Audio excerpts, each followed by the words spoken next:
Hey guys, happy Monday. Yes, back to work Monday, and for some of you, back to school. Welcome to the Fox 5 Live Zone. I'm your host, Guy Lambert. Thank you so much for joining us.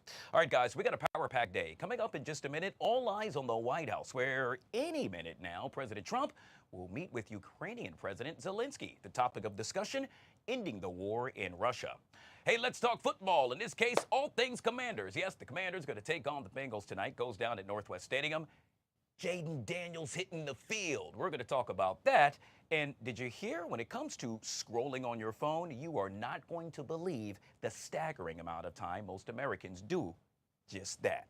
All that and more coming up in the show. But first, how about we talk weather, shall we? Caesar joining us on a Feel Good Monday right here on the Live Zone. And it feels good outside, Caesar. It definitely does, Guy. It feels much nicer than now that we had that cold front slide through, bringing some of those cooler temperatures. But how long does it last? Yeah, good question. That's always the good question, always for August. But let's get right to it. Let's exactly see what the setup is for us, right? So, early week cooler temperatures. That's what we're dealing with here. So, again, fantastic temperatures, mostly hanging in those 70s. But you know what? We start to see that it doesn't come without a little bit of something to pay for, right? A few stray thunderstorms and rain showers throughout this earlier part of the week. As we head in towards the later parts, though, of this week, we start to focus on what does Hurricane Aaron do for us? Well, it stays as a fish storm, as what we like to call it here in the meteorological world. You know, between weathermen, we all say any storms out to sea, it's only affecting the fishes. So, hey,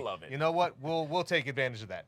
But for today, we could expect to see a stray shower or two still popping up, especially throughout the later parts of the afternoon. We'll see that temperatures also very mild into those mid-70s. In the district, we're expected to still stay around the maybe upper 70s, but it's going to be gusty as winds coming in out of the northwest will be at about 10 to 15 miles an hour with wind gusts up to 22. So certainly something to keep in mind, especially if you've had trash day or are expecting to have trash day tomorrow.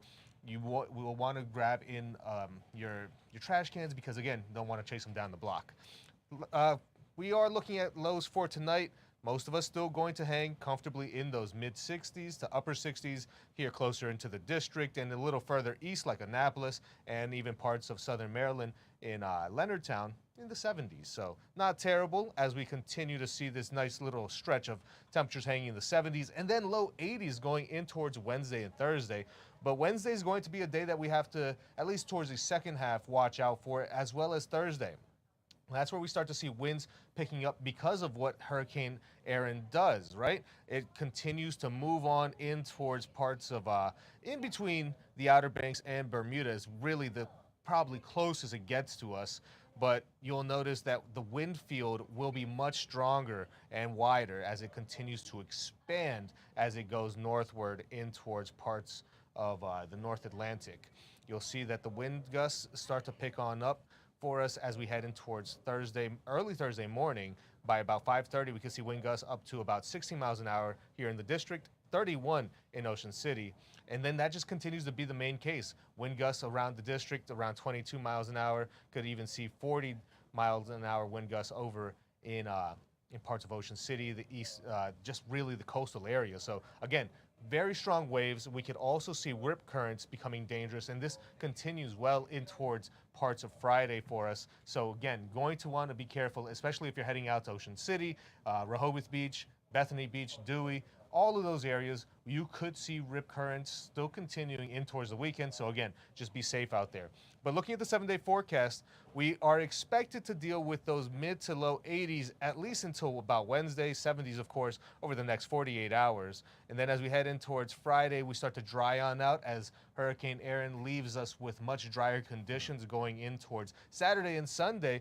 But we'll keep an eye on Sunday because, again, there's the potential for some more humidity as well as some rain showers. So not necessarily saying goodbye to summer just yet. Again, we are in August, but hey, I'm going to take the 70s any single time I can, especially, hey, you know what? A few rain showers isn't going to kill me. Oh, I'm with you on that one. Hit the nail right on the head. No 90s, by the way, so that's a good thing. That's a great thing. I'm so happy about that, but I wouldn't be surprised if by the time we get towards, like, you know, the rest of the school openings, there's going to be another 90-degree day. I guess we'll have to wait and see. Caesar, all things weather right here on the Live Zone.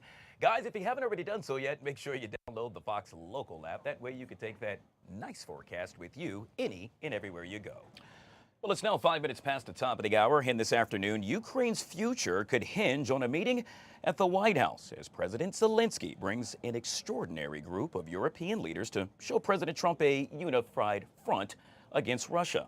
Those 7 European leaders in all are due to arrive at the White House any minute now. You're taking a live look right outside of the White House. They, by the way, were left out of Trump's summit with Russian President Vladimir Putin on Friday as they look to safeguard Ukraine.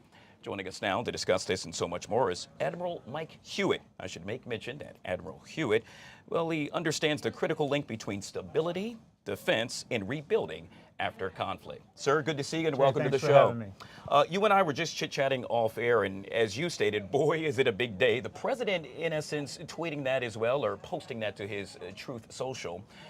I'm curious, as we wait for these 7 European leaders to arrive, what is it that you think the president is doing, thinking, and preparing for, and what is it that you think perhaps these European leaders will bring to the president? I think first off, President Trump's been thinking about this meeting for the last 6 months. If you look at everything he's done from a foreign policy perspective or an economic perspective, he has clearly created victories, and he's put himself and the United States into a position of strength. He needed to do these things first and foremost before he met with Putin. Sure. He needed to meet with Putin one-on-one. That was critically important in Alaska. And I think measuring success from that meeting was a second meeting. And within 48 hours, he's pulled the entire European and NATO leadership to Washington with President Zelensky. This is an amazing pace of play for something as complex and as rich as ending this war in Ukraine. I want to take a step back, if you will. You made mention of that meeting with Putin that took place on Friday. The president's critics have slated that meeting to be a big nothing burger, if you will, stating that the president really got nothing out of it. Your take on that? No, I disagree with that. I think what President Trump went into that meeting hoping for was a ceasefire, realizing that he probably wasn't going to walk out with a ceasefire agreement that day, but he's now set the conditions to actually talk about a ceasefire. But to get to a ceasefire, we have to deal with other issues such as territory. The most important topic that will be discussed today is the security agreement. Yeah. Long-lasting, stable, and in a way can protect Ukraine without being part of NATO. It's interesting because early on we know that the president, in essence, really wanted a ceasefire. Now he's just really calling for peace overall.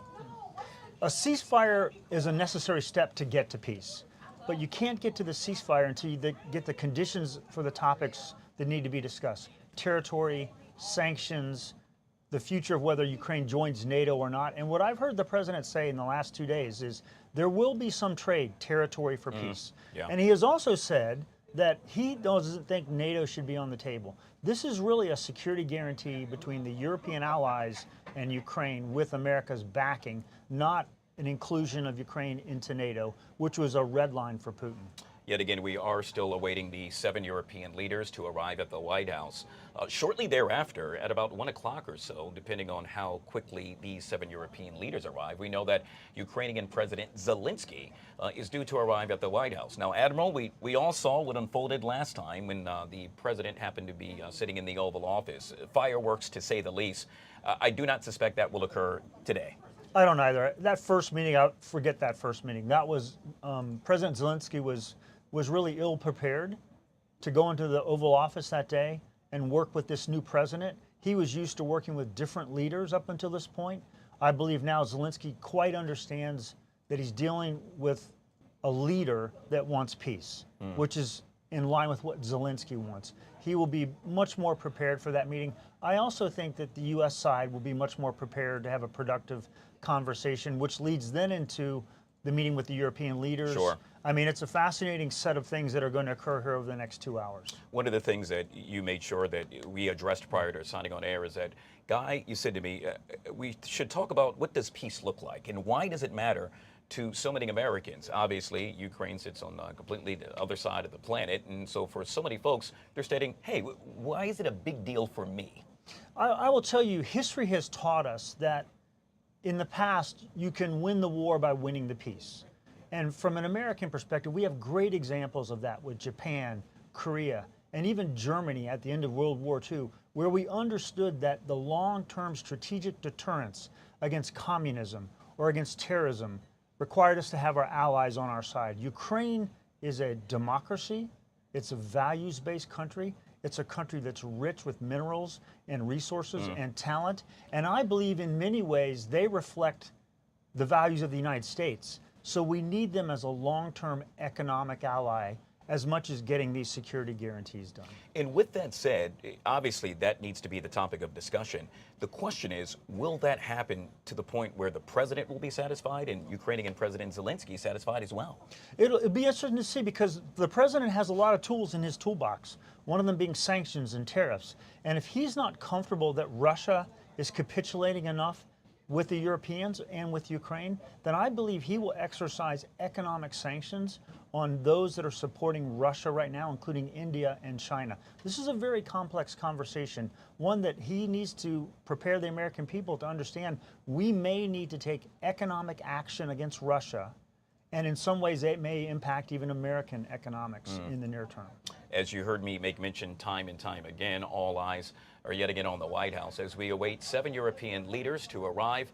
They'll do a brief sit down with the president. Obviously, the topic of discussion, bringing an end to the war between Ukraine and Russia. Joining us now to discuss this and so much more is Caitlin Dornbos with the New York Post Washington, D.C. correspondent. Caitlin, always good to see you and welcome to the show.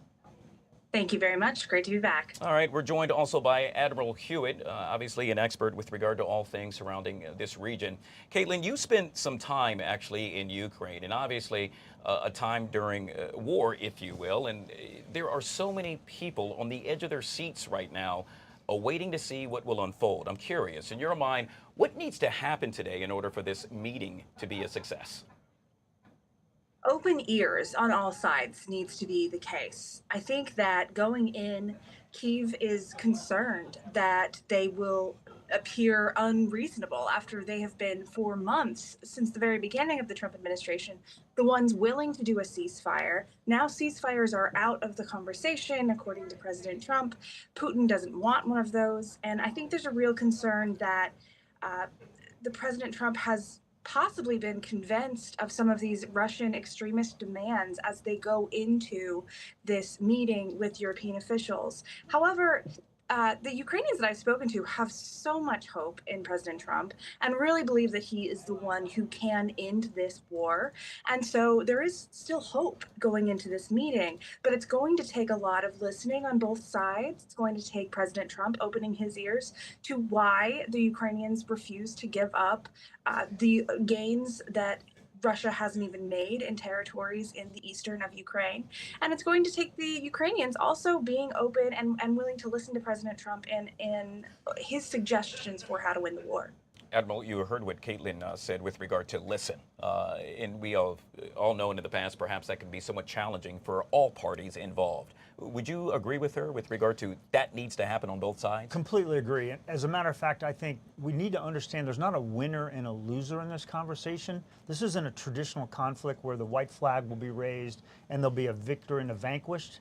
All sides lose if they believe that's the scenario. This has to be one of compromise. This has to be one of getting from a ceasefire to stable peace, and that will require all sides to give and take on so many issues. So I completely agree with her assessment. Caitlin, yet again, we're still awaiting the 7 European leaders to arrive. Obviously, we see some movement. It appears to be a vehicle approaching, and perhaps maybe some of them happen to be inside that vehicle. As we await, I'm curious, the conversation in your mind, Caitlin, with the president, what needs to happen prior to Zelensky arriving? The conversations with President Trump is just a real encouragement of understanding of the realities that are on the ground. It's really hard for President Trump, or frankly, even Secretary Rubio or Special Envoy Witkoff, to get a full idea of what's going on the ground in Ukraine and the sentiment in Ukraine, and to really think about how it's not just territory being potentially traded, it's people who live there that would be traded into another country. And so it's important for the president to understand the history and what's going on the ground. Now, Special Envoy Kellogg has been to Ukraine multiple times. I've been on 2 trips with him this past year alone. And so he's able to provide some of that insight of what it really feels like on the ground. But I know that that's something that the Ukrainians really want him to do, is to come to Ukraine and see for himself what it's like, because I can attest myself every time I go. I mean, I just got back 3 weeks ago. It's a new changing situation, but the spirit of Ukraine still lives so strongly.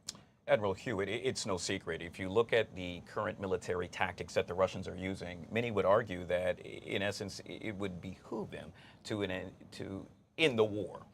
It's to their advantage right now with regard to where they stand. With that being said, why would Putin decide to finally put this to bed? Why would he not continue to march forward? And he's doing so successfully right now. I don't know if he's been very successful. If you look at the amount of effort and the loss of life and the amount of effort he's put into this war, he's taken very little territory. The territory that he really wants, he's been unable to take.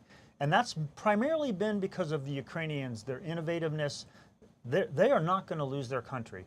If we were to arm them with what they needed to truly defend their country, they could take back that territory. But that's not where we want to be now. We want to get to a ceasefire that ends up being a lasting peace. But Putin has thrown his A game at Ukraine so far and has not been as successful as he wanted to be. And I think he knows that. And the rest of the Europeans know that as well. The president has gotten NATO to go from 2 to 5% of its GDP in the future of security of the European region. That is a tremendous signal to Putin that we are not going to allow this war to continue. One of the things, Caitlin, that has been discussed time and time again is that the president will likely, when he's meeting with these 7 European world leaders, have a discussion about what they are willing to give and take, they being Ukraine.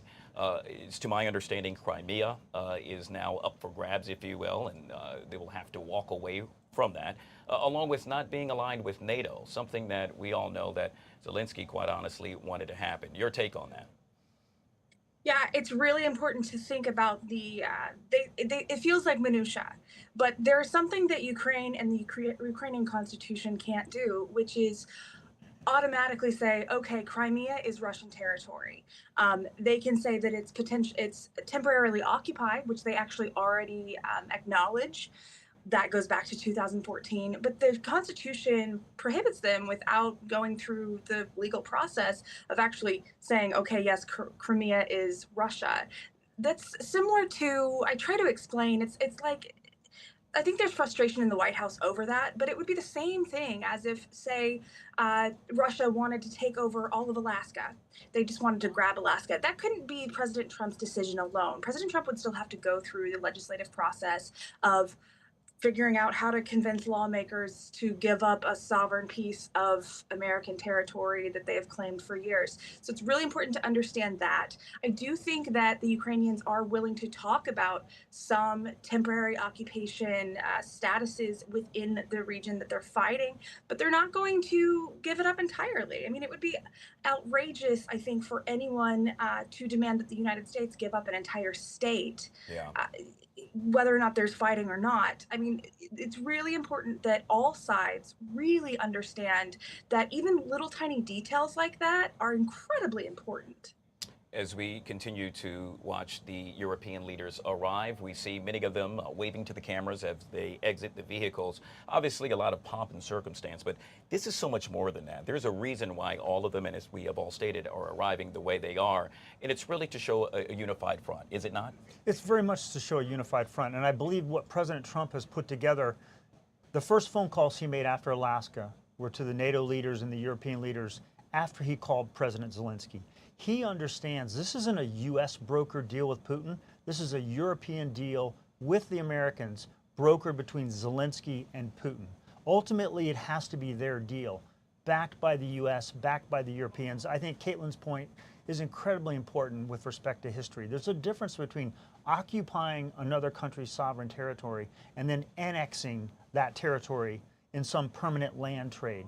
That will be a key part of the conversation, and it does seem somewhat bureaucratic. Sure. But it will drive, I believe, the core outcome of this peace agreement will be that type of territory. And of course, history has shown us Germany was divided after World War II for decades, but was reunified with the fall of the Soviet Union and became the integrity and the sovereignty of Germany that has always been on the map. In Ukraine's mind, they do not want to annex this territory, but I believe they're willing to understand what occupation may require to get to peace. Caitlin, any last words with regard to overall what you hope to see today by the time it's all said and done? I hope to see a softening of rhetoric from the president. I think that he really truly does want peace in Ukraine, and he's affected by these humanitarian atrocities that are being conducted by the Russian forces. I would love to see him come out of that meeting feeling very optimistic about Ukraine's willingness to work towards a peace end. I'd like to see him return to some of his rhetoric that we saw a couple weeks ago, where he was really putting the blame on the quote unquote Russian war machine. He was really pointing at President Putin for being the reason for this war, which we all know is the case. I'd love to see more understanding from him, from Zelensky's side, and really him being the strong peacemaker and deal maker that we know him to be. It's important, though, that it's not just Putin's demands being forced on Ukraine. This has to be a discussion, and I think that is something that the president is good at. I just want to see that coming out today. I'll be looking at Truth Social with eager eyes. I think we all will. Yet again, Caitlin Dornbos with the New York Post, Washington, D.C. correspondent, kind enough to join us right here on the Live Zone. Admiral Hewitt joining us as well. We will continue to follow this story throughout the afternoon. Yet again, the 7 European leaders arriving as I speak, and we are awaiting the arrival of Ukrainian President Zelensky. That should happen within the next hour or so. We'll take a quick break. Hey, on the flip side of the break, it's the other top story, the federal takeover of the MPD. We'll discuss that and so much more next, right here on the Live Zone.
All right, guys, back here on the Fox 5 Live Zone. Now to one of our other top stories of the day, the federal takeover of D.C. More National Guard troops are coming to the nation's capital, and now officials say they are preparing to carry weapons. It's a major shift coming just days after President Trump promised to clean up D.C. Reaction? Now mixed.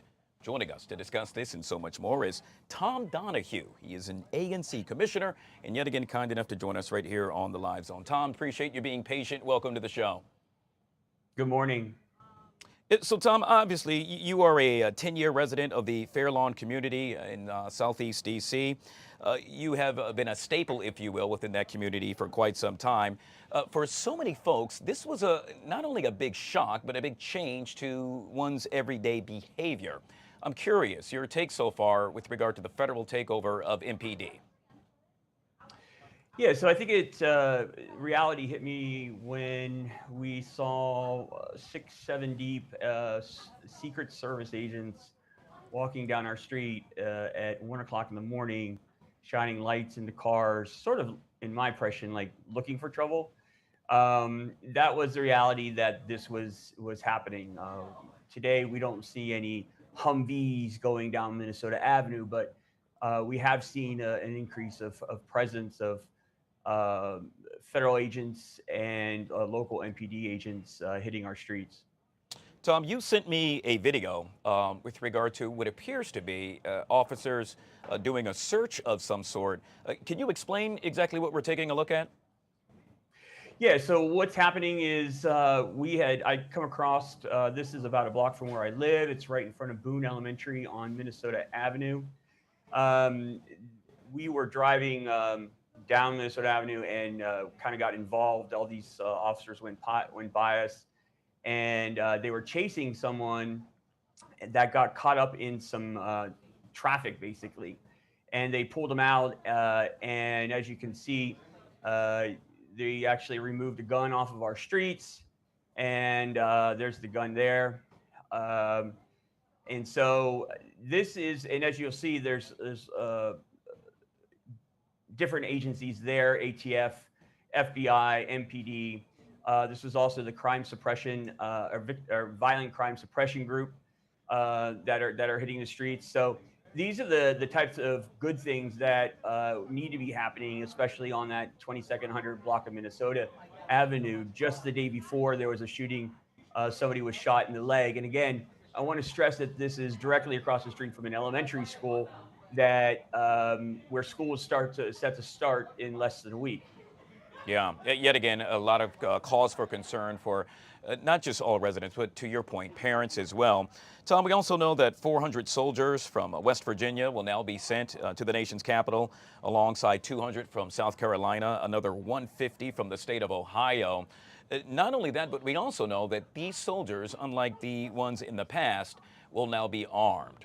Some D.C. residents are crying foul, stating what gives, why is that occurring? Your take on that? What are they doing? I mean, a lot of times we see them sitting near their Humvee. It's a show of force, but in areas that aren't necessarily necessary. Why aren't they traveling down Minnesota Avenue in front of this high school or in front of this elementary school?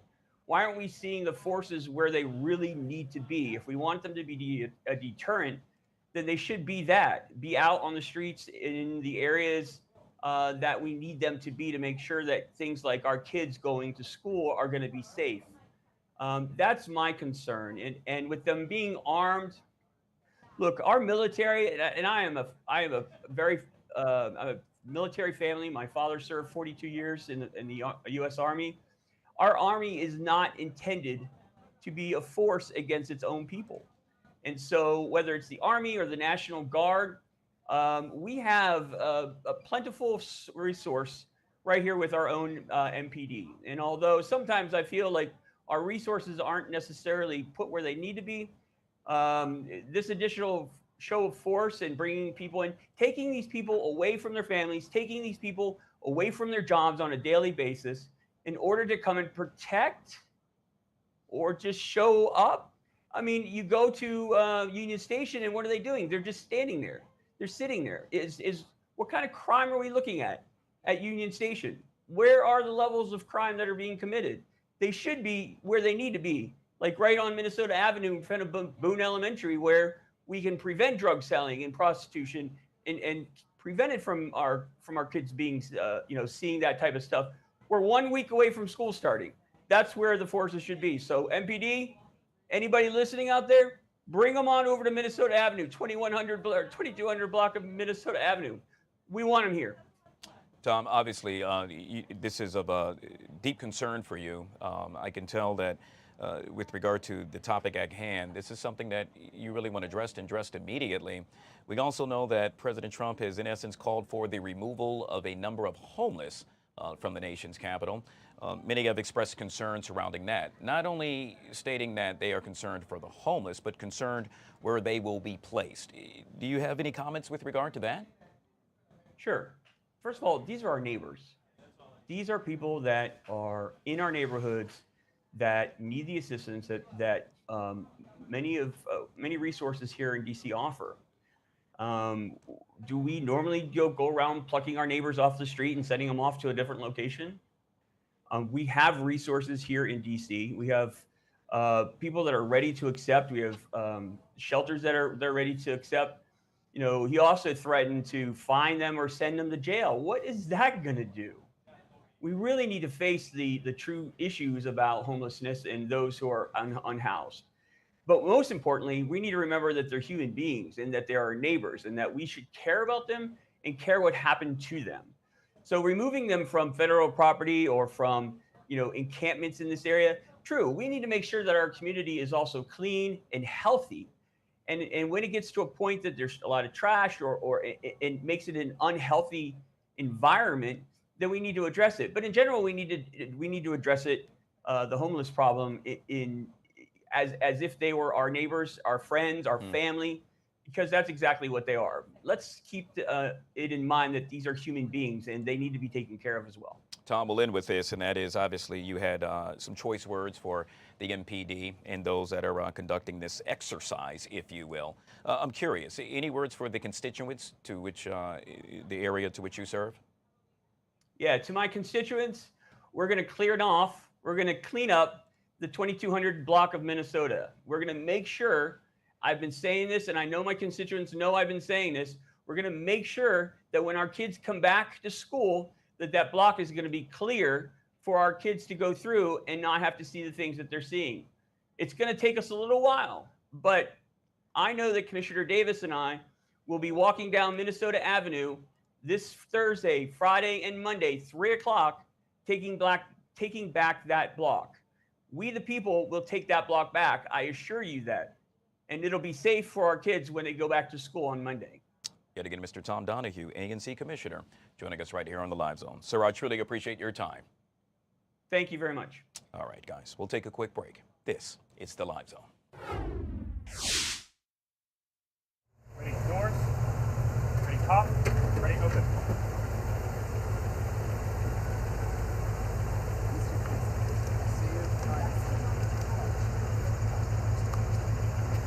Ready close, ready shut.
All right, guys, back here on the Fox 5 Live Zone. Obviously, we are still awaiting, or as I speak, rather, the 7 European leaders are now arriving at the White House. They are going to have a sit-down with President Trump. Following that, Ukrainian President Zelensky will arrive at the White House as well. When that happens, we'll take you there live on the Live Zone. Over in Fairfax County, well, a number of things are happening, and we follow it each and every day right here on the Live Zone. Joining us to discuss what's happening today, our guy is back, Vernon Miles from Fairfax Now. Always good to see you, my friend. Happy Monday. Hey, thanks for having me. Yeah, but of course, Vernon, it's back to school time. Remember that? Remember you got school clothes ready, you go back, you enjoy all that amazing school lunch. not. You get a chance to hang out with your friends. But a lot happens to be surrounding school this year in Fairfax County, including the Fairfax County public school system rejecting President Trump's demand that it scrap trans-inclusive policies. Do tell. Yes, this is something we've been covering for basically every locality around Northern Virginia. Alexandria, Arlington, Fairfax have all been having this. They were all at the center of a Title IX investigation from the Trump administration that basically told them to stop allowing students to use the bathroom that they identify with regarding their gender, or else they'll be found in violation of Title IX that could result in budget cuts from the federal government, that could result in a Department of Justice investigation they threatened. But basically every locality that we've talked to, Fairfax included as part of this, has said they're sticking to their guns on this. They are saying that they are following what is the state and federal codes on the books, not what has been demanded by the Trump administration, and they're going to keep those policies intact. So right now the ball is back in the federal government's court, so we'll see where it goes from there. Hey, Vernon, I know school resumed today in Prince William County. Did it start in Fairfax County as well? Yes, Fairfax wow. County is back in school today. So, All right. Well, yeah, place around the region. And, high five going out to all the kiddos and the teachers. Right now. Yep. Hey, speaking of a new school year, Vernon, we now know that a new school year in this case brings new speed cameras and a zero-tolerance traffic violation campaign. What's that all about? Yeah, so it was Herndon in particular that said the Herndon Police Department was saying we are having a zero tolerance when it comes to traffic violations in a 1-mile radius around any of the local schools. So that means any amount of speeding, anything like that, they're not going to allow it, not going to look past that. You're probably going to get pulled over and get a ticket. We've also learned that a bunch of the speed cameras around the Fairfax County public schools, some of them had warning systems earlier this year. Now they will be issuing tickets, actually, and more of those coming up soon as well. Yeah, this is a good thing. You know, no one likes to get a ticket, right? I mean, I'm probably guilty time and time again, but at the same time, we want to make sure that we protect the kiddos. And if this is going to do something to make sure that they can arrive and leave school A-OK on a daily basis, I'm all for it. Why would you not want to protect our children? That's a good point. One of the other things they want to make sure people are aware of is the buses that stop, that have like the stop sign going out. Don't pass them. Just don't do it. And now a lot of those buses have cameras on them, so if you do pass, you might be getting a ticket in the mail for that. Yeah, I'm glad you brought that up. We have seen that time and time again, and as a result, in some cases, children even being hit. So thank you for doing just that. Hey, speaking of the kiddos, Vernon, let's end with this one. The best kids' birthday party venue in Fairfax County. I thought this was pretty great. You know, we've run some polls about this, but a lot of them are more adult-oriented. But this one is for where, if you have a kid, where you should take them for their birthday. The #1 answer that we saw by a fairly significant margin was Frying Pan Farm Park, which is a kind of local farm area where you can take out the kids, they can get to interact with the animals. It's a great time. The fact, yeah. So yeah. That was fantastic. It looks like a great place to be. I got to tell you, it's so funny because I'm not familiar with that. If that question happened to be posed to me, I'm going with Chuck E. Cheese all day, every day. I mean, Dave and Buster's was up there too. That was another one of the top picks. That's a good one. Yeah. But the fact that other was the second highest thing, I think means everybody has a favorite place that they're going to pick for that. Yeah. I don't know. It's just something about that pizza at Chuck E. Cheese that I absolutely love, man. That's just how I look at it. Vernon Miles, go ahead. I'm sorry. Oh, treat yourself. You can get better pizza than Chuck E. Cheese. Come on, man. Including that school lunch pizza, which many Fairfax County kids are eating today. I would argue just that. Vernon, always good to see you, my friend. Thank you so much for joining us right here on the Live Zone. Thank you. All right, guys. Well, European leaders will join President Zelensky right here in the nation's capital. This as Zelensky is set to meet with President Trump in about 20 minutes or so. Trump says Zelensky must agree to some of Russia's conditions for the war to end. Meanwhile, more questions are now arising surrounding Trump's relationship with Jeffrey Epstein. Joining us now to discuss this and so much more is Madeline Somerville, political strategist, back here on the Live Zone. Always good to see you, Madeline. Welcome back to the show. So, Madeline, for the past, let's say, 40 minutes or so, we have seen a plethora of European leaders arrive at the White House, 7 in all, due to arrive to have a sit-down with President Trump. This happening prior to the arrival of Ukrainian President Zelensky. I'm curious, what do you think needs to take place with regard to the conversation that will be had prior to Zelensky's arrival?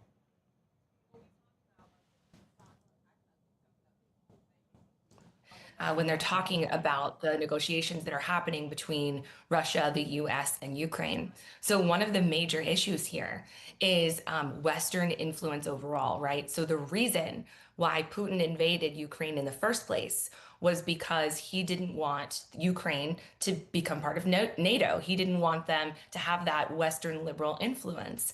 And with the advent of the Trump-Vance administration, the Western liberal influence has kind of gone out the window. And so there's this sort of alliance that's built between Russia and the US with the pushing out of liberal values.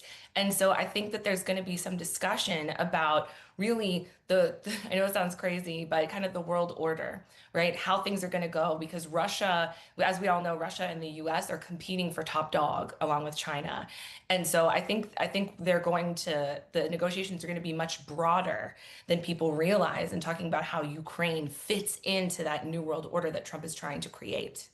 We'll have more on the all-important meeting with Trump and Zelensky in just a minute, when we are yet again joined with Admiral Hewitt right here on the Live Zone. Meanwhile, Madeline, Bill Barr, former Trump Attorney General, now facing a House investigation surrounding Jeffrey Epstein. He is one of many officials subpoenaed by the House Oversight Committee. I'm curious, what do you expect to unfold, if anything, during this hearing? Not much. I think we're going to hear a lot of pleading the fifth. We have a lot of privacy regulations surrounding lawyers in general, but also especially in positions of power that have to do with the president, right? You can invoke a lot of privacy protections. So we're going to hear the fifth, we're going to hear privilege, communications, all that stuff. I don't think we're going to hear very much at all. So I know we want to get to the bottom of everything, but I don't think we're going to hear anything that's going to satisfy anybody anytime soon. Yeah, it's the elephant in the room, though, Madeline. I mean, this is something that just won't go away, and obviously we think of the victims. I mean, that's not something we should overlook at any point. But yet again, I would assume President Trump is hoping that this will soon become a thing of the past. Oh, of course. And I think that Trump has done quite a good job of trying to divert attention away from the Epstein issue, regardless of what side you're on, right? We have this major issue that he and his crew knew was going to erupt at some point, right? They talked about it for months, if not years prior. And so I'm sure that they developed an idea of how they were going to deal with it once he was in office. And just so happens that right after the Epstein issue erupts, that this new issue with the auto pen and with the things that Tulsi Gabbard is bringing up in the investigation with Obama, all of a sudden these become issues too. So I think it's a little bit of look over here, shiny key syndrome. Speaking of looking over here, how about we look down to the Lone Star State, in this case, the state of Texas, where we know that Texas House Democrats who fled their state to stall a Republican redistricting effort, well, they're actually returning today, ending a 15-day holdout, Mackenzie. And so I'm really curious with regard, or Madeline, I apologize. I'm really curious. That's okay. What do you expect to unfold with that? Because there have been so many folks looking at that, stating this is not going to end. This is not the right way to conduct business. But yet again, it appears, well, the Democrats there said it's just that. We do it that way. And that's absolutely correct. That is how they do it, and it is written in their constitution. Interestingly, that is a method of dealing with having a majority that you can't do anything about. So here, I think the move is far more political than it is legal, because they're going to have to come back. They are the minority in the House and in the Senate in their state, and they're going to lose to the Republicans. The Republicans are going to have their redistricting effort, and they're legally allowed to do that, even though it's for political reasons. I've been saying frequently, I don't know why they don't just ask Texans how they feel about their representation changing or how it's been sectioned off. I know that Gavin Newsom has proposed doing a special election to see whether or not people feel like they're adequately represented. I would certainly advocate for that. But I think overall with Texas, what needed to be accomplished was accomplished, which was turning the tides in terms of how Democrats view their own party. The stats have been so low in terms of how the independents and Democrats view the Democratic Party in the United States. And all of a sudden, it started climbing just a little bit because they did something. So whatever happens going on from now, I think that the move that they've already made was the beneficial one. But Madeline, we've discussed this before, and that is, if you look at a recent poll, we know that the majority of Gen Zers, in essence, are not participating in politics. When you see, let's say, government officials, in this case, the Democrats in the state of Texas, acting this way, why would one want to venture into the realm of dealing with politics when a bunch of them are acting like children, some would argue? I certainly agree with that. I think that it's all about the messaging, and Democrats really struggle with this, right? Because James Tallarico, the congressman, is really the only one who's coming out and doing the messaging properly, which is we are doing everything we can to push this, right? We are putting as much pressure as possible. And physical movement means something, right? It feels like there's energy moving in one direction. So when they got out of the state, right, it's like at least they're doing something. And now the Democrats are using that momentum to start redistricting in other states, right? So I think in some ways, I know it sounds like it's kind of woo-woo, but it's about momentum and energy and moving in one direction or another. But if I'm Gen Z, right, and I'm a millennial, but I know many Gen Zers and millennials and Gen Xers who feel like their vote just doesn't matter. That no matter what they do, it just doesn't matter. And that is going to be a task that both political parties are going to have to live up to in motivating people to come out to vote. Something we shall wait and see. Yet again, we've been speaking with Madeline Somerville, political strategist, joining us on the Live Zone. Always good to see you, my friend. Thank you so much for coming on the show. Thanks, Guy. You bet. All right, guys, we'll take a quick break. Hey, on the flip side of that break, tonight's the night. The Commanders taking on the Bengals. It's happening at Northwest Stadium. By the way, you can catch that game right here on Fox 5. But before you do that, how about we talk about what's to be expected? John Booty joins us next, right here on the Live Zone.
All right, guys, back here on the Fox 5 Live Zone. By the way, for those of you who have been watching us via streaming and on our YouTube channel, you've been seeing the arrival of several European leaders. 7 in all are expected to show up today to sit down with President Trump, many of which have already arrived.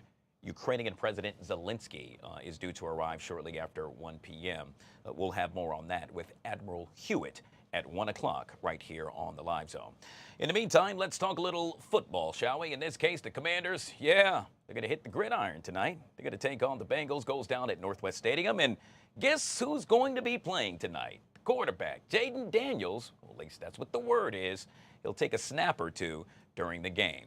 Joining us to discuss this and so much more is former NFL player and NFL analyst John Booty, back here on the Live Zone. Good to see you, my man. Welcome back to the show. Good. Hey, man, it's always great to see you, and thanks for having me on the show. Yeah, but of course. All right, John, so it's a big night, sort of. I know it's preseason, but this will be, in essence, the first time many of us, I could say myself included, will get a chance to see Jaden Daniels do his thing this year. Well, no, it is a big night because Jaden needs to get out there and prove that he got the rust off and get that fast-paced NFL speed of the game tonight. And it's a big night for the backups, the guys on the perform. And it is a primetime game, so a lot of eyes going to be on this game tonight. Preseason means the world to the younger players, but it also means to the veterans like Daniels, because he will get in a routine of timing with his wide receivers, his running backs, and want to see how his offensive line going to block and protect in the running game, in the passing game. Yeah, yet again, all eyes will be on the game tonight when Jaden Daniels takes to the field. But, well, John, I hate to say it, but guess who's not going to be taking to the field? Yet again, wide receiver Terry McLaurin. A lot of folks concerned about that. Well, you know, at this time of the preseason, it can be a little bit concerning. But again, he's a professional. He's been at this for a while. He's a veteran. The management, they have a system in place. Things happen.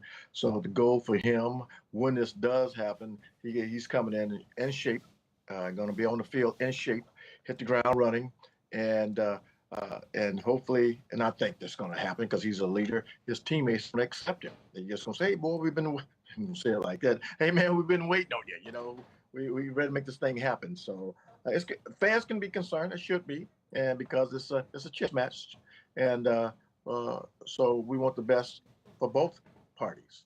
Yeah. John, it's no secret, you know, some are saying that he should just suck it up and put the cleats on, lace them up, and just do what you've been paid to do. Not only that, but do what you signed your name with regard to a contract that you said you would do. And you know, not to beat a dead horse, but I'm really curious. You don't think that this sets a negative tone, if you will, with regard to the other players? And if he's a leader, he's setting an example of, well, some would say he's acting like a crybaby. He's acting like a crybaby. No, he set the standard for the other receivers. He's a playmaker on the football field. He set the standards for himself and this organization. You know, I've proven what I can do. It's a principal part that he can get it done. He's not concerned about his age. People saying, suck it up and stop being a crybaby and lace him up and go out there and play. Well, that's easy. Yeah, you can do that. But at the same time, you got to stand for it. You got to stand for his rights that he thinks is what he's worth. And the team's going to do the same thing. But at the same time, when it's finally done, said and done, the goal is for him to come out and perform. If they don't get it done, he comes back in here, lace them up and perform.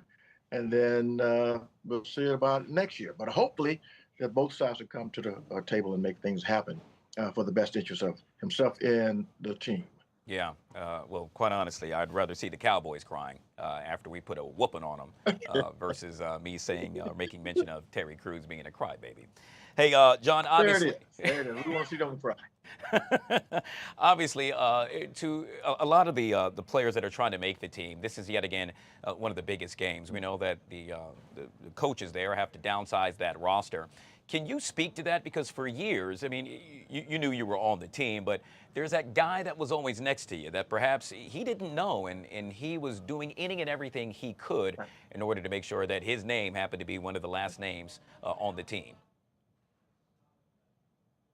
So I got to tell you, I was one of those guys who, hey, I'm not. You come to the day of, pretty much sometimes, that you think you're on a team, you say you're on a team, but you're still not. It's all about performance tonight for those guys. You know, if you're on a bubble, you feel like you got to make plays. You have to make plays on defense, offense, special teams. Make something special happen. The thing about this preseason and training camp, they're also performing for 31 other teams. And there, if you get cut, when the final cuts come and you happen to get cut, you don't pass waiver, some other team may pick you up. And because you're performing, that's what that's what the coaches used to tell us. Hey man, you want to make this team, and we want you on the team. If you make the cut, we see that you can perform. But scouts are going around, they're looking at game film, they're looking at preseason games, and say, listen, this kid could be a fit to our puzzle, be a piece of our puzzle that we can bring in. But at the same time, you're performing for yourself tonight for the Commanders. All right, and so I guess it's too early for us to start making predictions, as we do each and every time the Commanders play. But obviously, it's preseason. The starters, at least for the most part, are not going to play that much in the game. So, is it fair for you to make a prediction with regard to who's going to take the victory? Does it even matter? You know, for me, preseason. I mean, some coaches, win. You learn to win. Some teams in the past didn't win a preseason game and went on to play in the Super Bowl. So tonight is all about coming out healthy, and everybody's getting their timing down. That's the deal. So my prediction tonight for everybody is not a prediction. It's a want everybody to come out of this game healthy. Couldn't put it any better. Yet again, John Booty, NFL analyst and former NFL player, joining us right here on the Live Zone. Folks at home, yet again, you can check out the game right here on Fox. We have the pregame show starting at 7:30. John, always good to see you, my man. Thank you so much for coming on the show. You, brother. All right, guys, we're going to take a quick break. On the flip side of that break, Ukrainian President Zelensky due to arrive at the White House any minute now. We'll discuss that and so much more with Admiral Hewitt. He joins us next, right here on the Live Zone.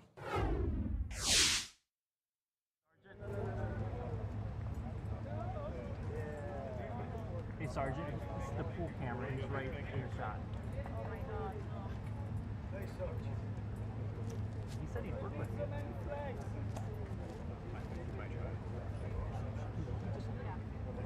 6 inches that way. All right, perfect.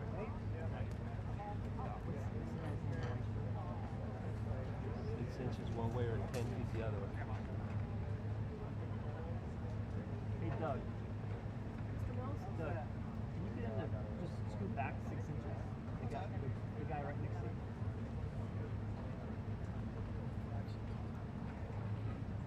How's that? Go back.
All right, guys, back here on the Fox 5 Live Zone. We are now 2 minutes away from the top of the hour. And yet again, the big story of the day. Any minute now, Ukrainian President Zelensky set to arrive at the White House for a sit-down with President Trump. For the last hour or so, a number of European leaders, 7 in all, have now arrived at the White House. They, too, are meeting with the president. Joining us to discuss this and so much more is Admiral Mike Hewitt. I should make mention that Admiral Hewitt understands the critical link between stability, defense, and rebuilding after conflict. Thank you so much for sticking around, sir. Thank you. So as we all know, the 7 European leaders have arrived. We've been following this for the last hour or so. They were whisked into the White House, and now any minute now, we are expecting Zelensky to arrive. It was to my understanding that they were going to sit down with the president and have a conversation. It's kind of hard to see that happening because everything is really unfolding so quickly. I think what you're going to see is the European leaders have been discussing this with the president for the last 3 days, virtually. Now they're going to meet together in one location, have a conversation about what are the key elements of peace look like, and then they're going to host President Zelensky. It's critically important that President Zelensky is part of this conversation, if not ultimately leading this conversation with Putin. So I really like how they've orchestrated this in person in the White House on the heels of Putin and Trump's meeting in Alaska. From a strategic standpoint, does it make sense, in essence, to play mind games here? Meaning, when Zelensky arrives, should you make him wait? Should you immediately escort him in? Do you immediately have that conversation? You know, it's interesting. The question is, will he be wearing a suit? Yeah. Who knows? I don't think that's that important. I think what's important is that President Zelensky will be able to get onto the table in front of all the European leaders with President Trump his key concerns. I also want to make note that you can't trust President Putin. He will violate any agreement before it is ever signed. He is a war criminal, and this conflict works to his benefit. So you have to understand who you're dealing with here. Now, the Europeans understand that. And again, because the president has pushed them into going to such a large amount of their GDP for NATO, they actually now have the resources to put a real threat on Russia if they continue this belligerent behavior. You made mention of Russian President Vladimir Putin. Yet again, we know that President Trump had the opportunity to sit down with him in Alaska on Friday. A number of folks were crying foul with regard to the presentation and or the relationship that the two appeared to have. The Russian president literally sitting inside the beast. I can't recall if that's happened in the past. And not only that, but to your point, Putin walked away perhaps with a victory, meaning he had a sit down with the President of the United States, whereas someone yet again argued that the president wasn't as successful with getting what he wanted. Everybody's going to spin it the way they want to spin it. The Russians are going to spin it as a huge victory by Putin coming to Alaska, meeting directly with the president, getting his talking points on the record in that press conference, while President Trump chose to keep his cards very close, but did say we made progress on key areas. In other areas, we did not make progress on. You have to understand that each of these leaders wants to come away with something that they can take back to their homeland. It cannot be binary. Now, I see it differently. I think what President Trump did was brilliantly host President Putin in Alaska, B-2 flyover, the military might staring him in the face and reminding him that we will hold you and communism back if you threaten our country. This is exactly what Reagan had to deal with his counterpart Gorbachev at the end of the Cold War. And it's such an interesting parallel to the involvement of John Paul II, the Pope. Now we have Pope Leo, an American from Chicago, the largest Polish-American population. This is such a complex issue, but it's one that I think President Trump is laying into bins and into stovepipes so that we can address each of them correctly. Accountability, perhaps that's the big word for today. In this case, how would one hold Russian President Vladimir Putin accountable should he, let's say, not stand up to what he agrees to do? This is ultimately the problem. We have signed 3 agreements in the past that he has violated. And one of the agreements, the Budapest Memo in 1994, where America, Russia, the UK, and Ukraine agreed to provide security guarantees for Ukraine in return for their nuclear stockpile. And of course, that was violated in 2014 with the invasion of Crimea. So the track record on all of our parts, not just Russia, but even America, to holding these agreements to account, that's the most important issue on the table today. The security agreements have to be stable, they have to be measurable, and they have to be long-lasting. Our track record on that regard with Ukraine has not been very good. We are going to be optimistic and say that this will come to an end, this being the war that currently is unfolding right before our very eyes. When that happens, and should that happen, reconstruction will obviously be the next step. How does that look to you? And because I would assume it's somewhat complex. It's probably the most important post-conflict topic we can have. In actuality, we've already started to have this conversation. There's a Ukrainian Reconstruction Summit next month where business leaders, policymakers, innovators, and capital are gathering to say this country matters. This country has what some would call an economic miracle that can occur once stability happens.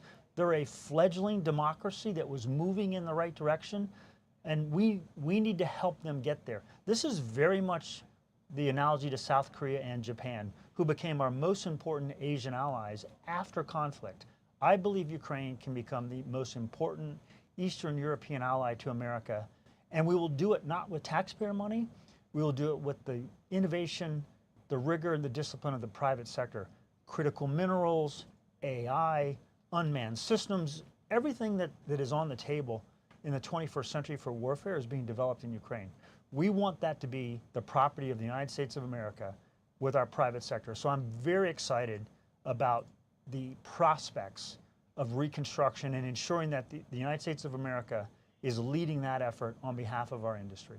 Admiral, you have made it your business and done it so well to predict what could happen and what can happen. I'm curious, any mistakes made thus far? If we're playing Monday morning quarterback here, looking back to what we've seen unfold, anything that you could point out to say, you know what, it shouldn't have gone that way? You mean over the last 3 years or just the last I'd week? say the last 6 months or so with regard to Ukraine. Well, I think we were overly optimistic that just by changing out leadership, we would change out the outcome. But I will tell you this, there was no solution with the Biden administration and the NATO nations because for 3 years they claimed we must defeat Putin. He must be defeated. And we were getting nowhere. At least with President Trump, he's putting a series of issues on the table that can walk us to peace. I think there's many mistakes that we've made along the way. But I would say over the last 6 months, what we've seen are foreign policy successes that give us a position of strength. You look at India, Pakistan, you look at Israel and Iran, you look at Armenia and Azerbaijan. These were long-lasting conflicts that have come to resolution in the last 6 months. That gives President Trump a tremendous amount of leverage, and he comes at this from a position of strength. This is American leadership on display to the rest of the world, and I think the rest of the world is eager to line up behind this president. The ultimate goal, peace, in bringing an end to the war with Russia. Yet again, we have been joined by Admiral Mike Hewitt. Truly appreciate you coming on the show, sir, and taking time out. All right, folks, we'll take a quick break, and we'll be right back.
All right, guys, back here on the Fox 5 Live Zone. It is now 8 minutes past the top of the hour. Yet again, we are awaiting the arrival of Ukrainian President Zelensky to the White House. When that happens, we'll take you there live right here on the Live Zone. In the meantime, let's have a little fun, shall we? How about a little celebrity dish? Hey, look who's back. Life with Lindsay joins us right here on the LZ. And Lindsay, that doesn't look like Nashville to me. Where are you? No, I'm in St. Petersburg, Florida, right outside of Tampa. Isn't it gorgeous? Oh my gosh, talk about jelly. You know what? I'm coming. Yes, it's beautiful down here. It is hot, but it's beautiful. Wow, that is awesome. Well, good for you. Well-deserved vacation because you do it all so well. So let's have a little fun while you're on vacay, shall we? In this case, we're going to kick it off with some Swiftie news. Could it be, Lindsay? Possibly, maybe so. Could Taylor Swift finally perform at the Super Bowl? Well, this comes as she announces her new album will be released on Friday, October the 3rd. Her new album, Life of a Showgirl, yes, coming out October the 3rd. If you didn't hear me the first time, the release of the album is big news, but many fans are already preparing for a potential Super Bowl appearance by the superstar. You think it's going to happen, Lindsay? I mean, I don't know, but what I will tell you, Guy, is that I think the Swifties can figure out any conspiracy because with these little clues that she dropped and they pieced this together, because, you know, she was on the podcast, Travis Kelce and Jason Kelce's podcast, and like made a statement and said, you know, thank you for cheering for me for 47 seconds straight. Well, then the Swifties did a little investigation and realized that her Eras tour last year, her 47th stop was San Francisco, where the Super Bowl is supposed to be. So I'm like, I don't know if it's going to happen, but if it is, shout out to the Swifties because they figured it out early. Yeah, I think this would be really cool. I mean, she's at the game anyway, right? I mean, let's just assume that the Kansas City Chiefs are going to make it all the way back to the Super Bowl to take on the Commanders. And once they get there, she would be cheering her boo on. So why not perform and kill two birds with one stone? I'm all for it. I mean, might as well. I mean, absolutely. I think the Swifties are right, but we'll have to wait and see. All right, fingers crossed. I think that would be really cool. Let's move on to rapper Offset, who confirms his latest single is about his relationship with his ex-boo. Yep, talking about Cardi B. Offset told the Associated Press the song is about moving on peacefully, saying, quote, it's all about love and peace. He says he decided to end his album with that song because that period of his life with Cardi is over and done with. What say you, Lindsay? Here's the thing. Two things can be true at one time. Like, really, you're waiting to do this now after you bashed her in public, etc. But now I'm glad and finally, like, they're stopping yelling at each other on Instagram and Twitter and, you know, all the social media because obviously they have kids and you want their kids to see it. But the other side of me as a woman, you're like, oh, now you want it to be peaceful because I mean, you've watched this played out. It hasn't been peaceful, but I'm glad that he's moving on finally is what I'll say. Yeah, I'll say this. He got his butt kicked. I mean, he was He definitely, sure did. he was definitely in his feelings. And I don't blame, I mean, you know, it's a breakup and I'm not making light of it, or I guess I am. But at the same time, I'm glad that perhaps they are both in a place where they can now just say woosah and then move on. Because as we all know, Lindsay, children are involved and that's never cool. Exactly. That's never cool. And obviously this is in public eye. So the children are going to see it whether they see it now or 5 years or whatever it may be. So I'm glad we're moving on, but you're right. Cardi B 1, Offset 0. Speaking of moving on, we know that Britney Spears' ex-husband Sam, well, he been moved on. Now he's taking shots at her ex, Kevin Federline. Now, Federline has a tell-all book coming out which will detail his marriage to Britney. A TMZ cameraman caught up with Sam and asked him what he thought about the book, and Sam said that it, quote, would be the first book that'll tell you how to be a professional father. Ouch. Low blow, Lindsay. Yeah, I mean, I think Sam is in the right here because honestly, who's even mentioning Kevin Federline? And why now are you putting a book out to profit off, you know, Britney's pain? We've all watched how much pain she's gone through. So I think that Sam was in the right here because, I mean, I don't know what's going on as far as him being a father, but I mean, I think that Sam was still kind of trying to protect Britney, and I'm here for that. Yeah, I like that as well. And you got to be right. I mean, or he's kind of right, I should say, and that is Kevin was a professional father. I mean, meaning not every, but maybe 99% of all monies ever made happen to come from you know who, Britney Spears. And so, I mean, you call it what it is. Right. In this case, we're calling it for real. Yeah, I mean, now is he trying to stay relevant and release a book? I mean, we've seen the Britney Spears thing play out. We know, and it's 2025, and you're coming out with another book. I mean, it's just like, come on, Federline. All right. Well, in this case, we'll have to say, come on, Lindsay, because, oh, you do it so well. We truly appreciate you. Enjoy your vacay, Lindsay. Thanks, guys. See you next time. All right. I love the background. Well, we love this as well. Officially, Ukrainian President Zelensky arriving at the White House for a sit-down with President Trump. At issue, the war with Russia. We know that 7 European leaders have already arrived. Let's see if the president has anything to say. Attack civilians in Kharkiv. killing many. Is there a just offer for peace on the table? Will you see land for Russia?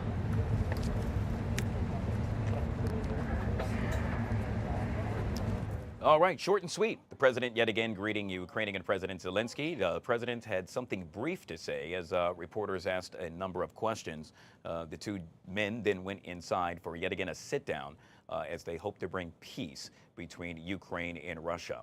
We'll take a quick break and we'll be right back.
All right, guys, back to work Monday right here on the Fox 5 Live Zone. Monday? It's funny, I almost forgot what day it was yet again. You can tell it's Monday when you started off like that. Annie Mae joining us for our Monday Talkers. Yeah, Guy knows too, and we're up so dang early. You're like, I don't know my name. The best part is, like, we prepare for this segment. I'm ready to go, and then We're when chilling. it starts, I'm like, what am I doing? It's not for a lack of having done it literally every single day for X amount of years. Yeah. It's just Monday, okay? Everybody has Mondays. Oh, gosh. So what do we do Monday, Tuesday, Wednesday, Thursday, Friday, Saturday, Sunday? Many of us actually scroll on our phones. One of the many topics we're talking about today, the average American spends 6 hours and 12 minutes of screen time daily, Annie Mae, on their phones. Here's the part that really gets me. The average American scrolls 81 miles annually. That's all the way from D.C. to Richmond with just your little thumb scrolling. So my right thumb is in really good shape, is what you're saying. Yeah. So basically, did I do 81 miles of working out today? Is what you're telling me? Oh my God, gosh. did I run a couple marathons today with my fingers?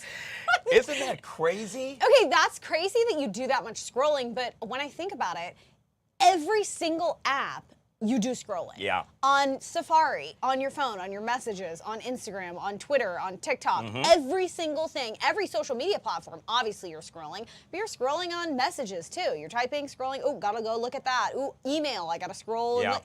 Everything is scrolling. So it doesn't surprise me.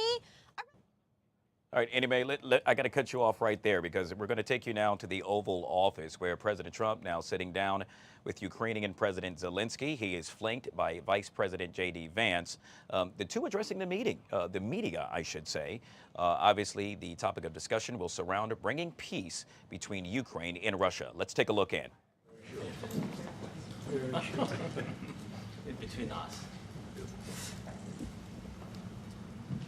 Well, thank you very much. It's an honor to have the president of Ukraine with us. We've had a lot of good discussions, a lot of good talks, and I think progress is being made, very, very substantial progress in many ways. We had a good meeting, as you know, just a short while ago with the president of Russia.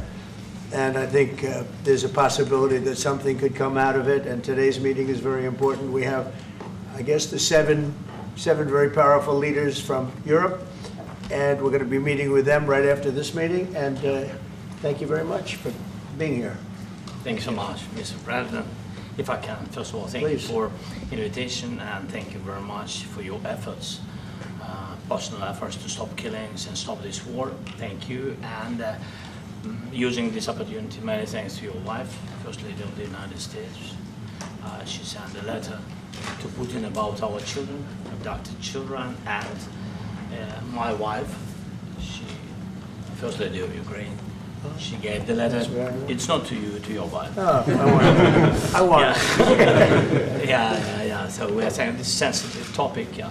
Yes, please. And thanks to our partners and that you supported this format, that after our meeting we can have leaders who are around us, UK and France, Germany, Italy, Finland, EU, NATO, I mean all partners around Ukraine supporting us. Thanks to them and thank you very much for invitation. Thank you very much for being here. President Trump. Do you think it's fair? Yes, Peter, go ahead. Thank you, President Trump. So, President Zelensky, you say in a post on X today, Russia must end this war, which it itself started. President Trump, you say President Zelensky of Ukraine can end the war with Russia almost immediately if he wants to. Which is it? No, I think that's true. I think they'll. We're going to have a meeting. I think if everything works out well today, we'll have a trilat. And I think there will be a reasonable chance of ending the war when we do that. And is this the end of the road for American support for Ukraine? Is today's meeting deal or no deal? I can never say that. It's never the end of the road. People are being killed and we want to stop that. So I would not say it's the end of the road. No, I think we have a good chance of doing it. It's been almost 4 years now that a lot of people were killed last week. A lot of people last week. I mean, millions of people killed, but a lot of people last week for whatever reason. A big number, a lot of soldiers, on both sides. And I know the president, I know myself, and I believe Vladimir Putin wants to see it ended. And as you met with Putin on Friday, today you've got President Zelensky here. As you listen to Russia and Ukraine, which side has the better cards? Right? Well, I don't want to say that. I'm just here to be, look, this isn't my war. This is Joe Biden's war. He's the one that had a lot to do with this happening, and we want to get it ended. And we want it to end good for everybody. We want it to end good. The people of Ukraine have suffered incredibly. And to that point, President Zelensky, are you prepared to keep sending Ukrainian troops to their deaths for another couple years, or are you going to agree to redraw the maps? Thank you for your question. So, first of all, we live under each day attacks. You know that today have been a lot of attacks and a lot of wounded people, and the child was dead, small one year and a half. So we need to stop this war, to stop Russia, and we need support American and European partners, and we will do our best for this. So, and I think we show that we are strong people, and we supported the idea of the United States, of personally of President Trump, to stop this war, to make a diplomatic way of finishing this war, and we are ready for trilateral, as President said. This is a good signal about trilateral. I think this is very good. Thank you. Mr. President,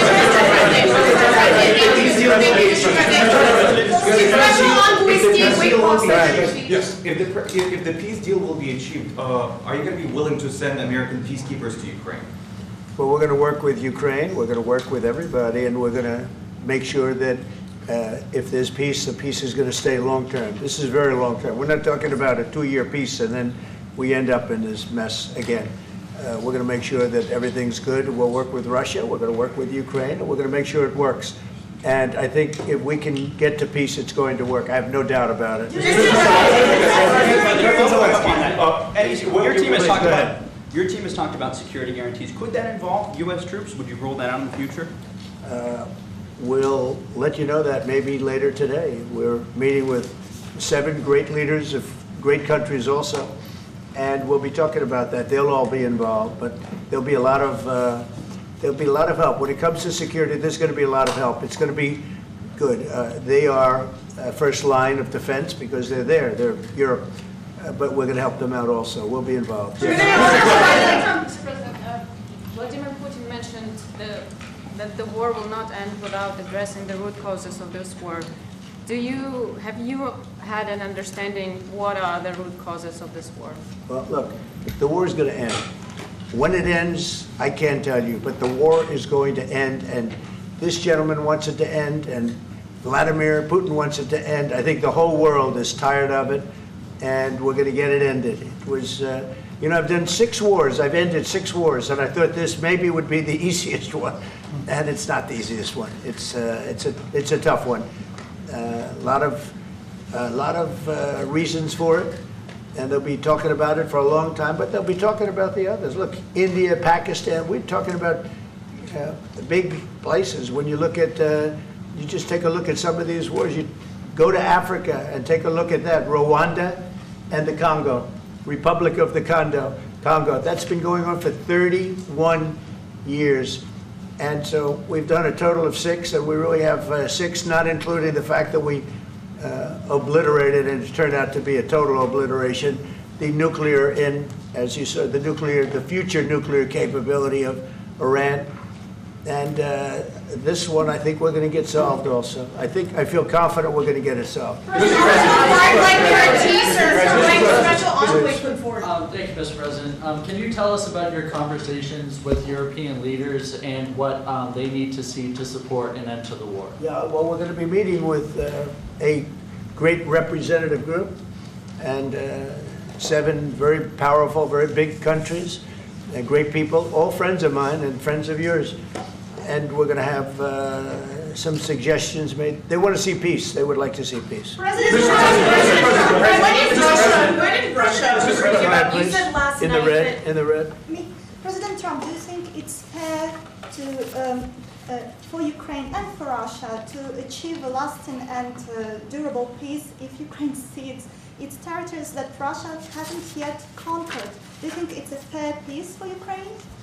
We're going to have a lasting peace. Just to answer the first part of your question, we're going to have a lasting peace. I hope it's going to be immediately. I hope it doesn't have to go on. And I think people of the whole world is going to be very happy when that's announced. Yeah, Thank you, Mr. President. You posted on social media, Mr. President, a very touching letter from the First Lady. And the letter was hand-delivered to President Putin. And it calls for an end to the war, essentially, because of the children and the children's future.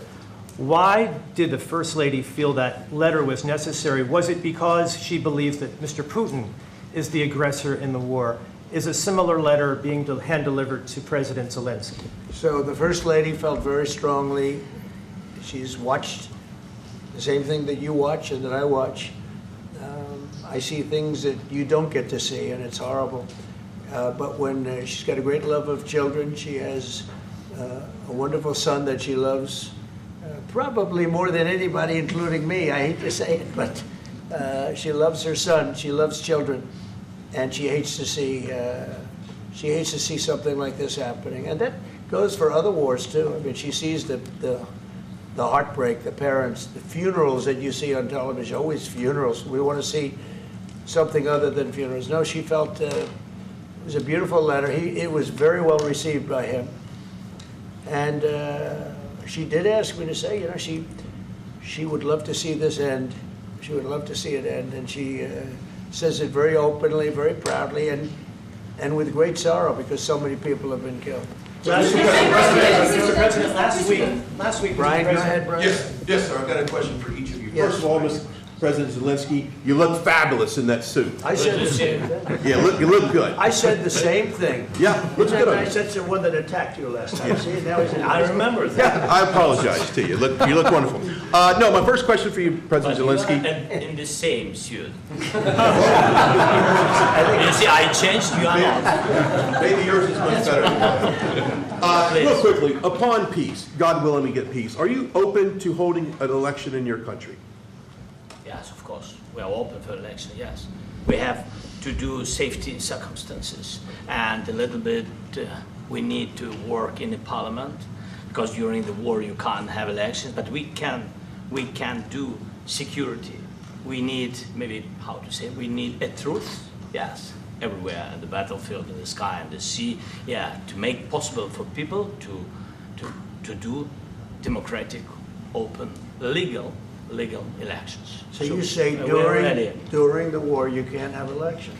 So let me just say 3.5 years from now, so you mean if we happen to be in a war with somebody, no more elections? Oh, that's good. I wonder what the fake You like news this is. idea? Yeah. No. Speaking of news, I got a question for you. This sounds insane for me even to ask this, but do you think the American media really doesn't even want a peace deal because they've seen they've been so critical of you every step of the way as you lead the charge for peace? It's an amazing phenomenon. I said that if in the settlement you got Moscow, St. Petersburg, and thousands of miles around them, they would say I made a bad deal. The level of hatred and animosity is incredible. Not with all. I mean, we have great people up here. We also have terrible people up there that I think are told what to say. But, you know, in solving all of these wars, they don't even write about it. You know, I saw major wars. I saw wars that have been going on for 31, 35, and 37, and a couple of quicker ones. One that was going to go into a full-blown deal very quickly. You know what the one I'm talking about. It was a big one. But they don't even write about that. No matter what I do, no matter what, and you know, this is not anything to do with you. It's probably to your advantage in a certain way. But no matter what I do, no matter what deal I make, from my standpoint, you'll come out good. Maybe President Putin will come out good. But they'll say, Trump was absolutely horrible. It's just that, and I've lived with that for a long time. I've lived with it since just before the first election. I used to get great publicity. Now I get the worst publicity anyone's ever gotten in office, but I won in a landslide, so that people understand. They're the only ones that count, ultimately. But I've also had great reporters. I've had journalists that are very good. But it's very sad when you do the right thing. As an example, they said, because of the fact that Vladimir Putin came to American soil, this was a tremendous defeat for Donald Trump. No, it was really wonderful that he did it. It was a hard thing for him to do, to be honest with you. It was the opposite of what they said, but they said it. Now, if he didn't come, they'd say that was also bad for Trump. You know, there's no way. And there's just a great dishonesty of the press, and I think that's why it's lost its credibility. You know, its credibility is at an all-time low. We have a thing going on right now in D.C. We went from the most unsafe place anywhere to a place that now friends are calling me up, Democrats are calling me up, and they're saying, sir, I want to thank you. My wife and I went out to dinner last night for the first time in 4 years, and Washington, D.C. is safe, and you did that in 4 days. I'll tell you, it's safe. I had another friend of mine. He has a son who's a great golfer. He's on tour, and he came in 4th yesterday in the big tournament where Scotty Scheffler made the great shot, and he said his son is going to dinner in Washington, D.C. tonight. I said, would you have allowed that to happen a year ago? He said, no way, no way. He said, what you've done is incredible. And I think the people realize it. But the press says, he's a dictator, he's trying to take over. No, all I want is security for our people. But people that haven't gone out to dinner in Washington, D.C. in 2 years are going out to dinner. And the restaurants the last 2 days were busier than they've been in a long time. Sir, I walked around yesterday with MTG. If you can walk around with DC with MTG and not be attacked, the city is safe. Yes. Thank you, Mr. President. Last week you warned of what you called severe consequences if a 30-day ceasefire or any type of ceasefire were not agreed to by Russia. Will there be severe consequences? Does that change because I don't think you need a ceasefire. You know, if you look at the 6 deals that I settled this year, they were all at war. I didn't do any ceasefires. And I know that it might be good to have, but I can also understand strategically why, well, you know, one country or the other wouldn't want it. You have a ceasefire and they rebuild and rebuild and rebuild, and, you know, maybe they don't want that. But if you look at the 6 deals that we made peace, and you know, long-term, long-running wars, I didn't do any ceasefires. Would I like the concept, you know, I like the concept of a ceasefire for one reason, because you'd stop killing people immediately, as opposed to in 2 weeks or 1 week or whatever it takes. But we can work a deal where we're working on a peace deal while they're fighting. They have to fight. I wish they could stop. I'd like them to stop. But strategically, that could be a disadvantage for one side or the other. But all of these deals I made without even the mention of the words ceasefire. Are you President Zelensky, can you explain the decision to offer Ukraine Article 5 like security guarantees, but stop short of pushing for their full membership? Yeah, well, we haven't done anything on that yet. If you look back and you go back long before President Putin, it was always a statement that they would never allow Ukraine into NATO. So that was a statement that was made, but we haven't discussed any of that yet. We're going to be discussing it today. But we will give them very good protection, very good security. That's part of it. And the people that are waiting for us, they are, I think they're very like-minded. They want to help out all. Thank you, President. Thank you, President Trump. Are you disappointed there's no ceasefire, President? The United States has already given hundreds of billions of dollars to this war effort in Ukraine. At best, it is a stalemate, and the killing continues. So, President Trump, how much more is the United States willing to give Ukraine? And President Zelensky, how much more do you want? Well, I'll start off just by saying we're not giving anything now. We're selling weapons. This is something before, I guess the number is well over $300 billion. That was under Joe Biden, a corrupt politician, not a smart man, never was. By the way, go back 40 years, he was not a smart man 40 years ago either, but now he's in particular bad. This was done by a corrupt administration that shouldn't have been in, and frankly, if the right results of the election were given, if I were president, this war would have never taken place, and he would have been very happy, because he would have liked to have seen. I mean, they went through hell. He went through hell. This war would have never happened, and the people that were killed, a couple of million people, a lot of people with soldiers and everything else, and the people that have been displaced and forced into other areas and other countries because of what's happened, none of that would have happened.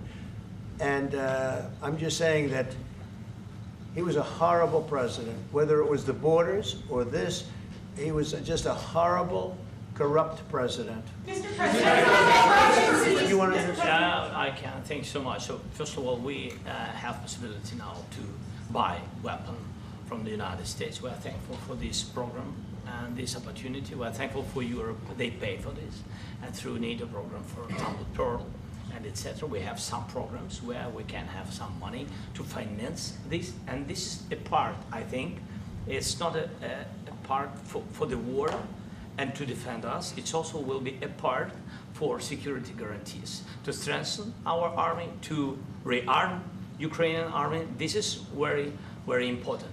And it depends how much money we need to rearm.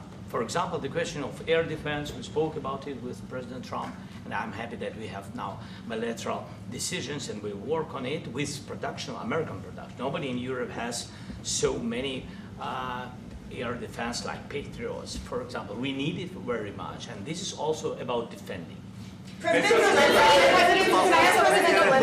think the good news, we make the best military equipment in the world by far. You mentioned the Patriots. How good are they? Systems. We have systems. They're literally 100% foolproof, and it's really like shooting two bullets. You know, two bullets hitting each other in the air in a space like this. The chances, 100%. It's 99 to 100%. So we sell the equipment to NATO. And NATO does what, I don't know what the arrangement is that you have with, but I know that they want you to have the equipment. And we're getting the best equipment in the world, but they pay us for the equipment. Under Biden, it was just crazy what was going on. I believe the number is over 300. I think it could be $350 billion worth of equipment and money and everything else. And we've made more progress in settling this war in the last 2 months than they made in 4 years. This should have been settled a long time ago, but it should have never happened. Yeah, please. Real quickly, you pushed out on social media. All right, Brian, go first. You pushed out on social media about doing away with mail-in ballots. and potentially electronic voting machines. Can you expand on that and how important Well, that is? that's a very off-topic, just Sorry. really quickly. Mail-in ballots are corrupt. Mail-in ballots, you can never have a real democracy with mail-in ballots. And we, as a Republican Party, are going to do everything possible that we get rid of mail-in ballots. We're going to start with an executive order that's being written right now by the best lawyers in the country to end mail-in ballots because they're corrupt. And you know that we're the only country in the world, I believe, I may be wrong, but just about the only country in the world that uses them because of what's happened. Massive fraud all over the place. The other thing we want change are the machines. For all of the money they spend, it's approximately 10 times more expensive than paper ballots. And paper ballots are very sophisticated with the watermark paper and everything else. We would get secure elections. We'd get much faster results. The machines, I mean, they say we're going to have the results in 2 weeks. With paper ballots, you have the results that night.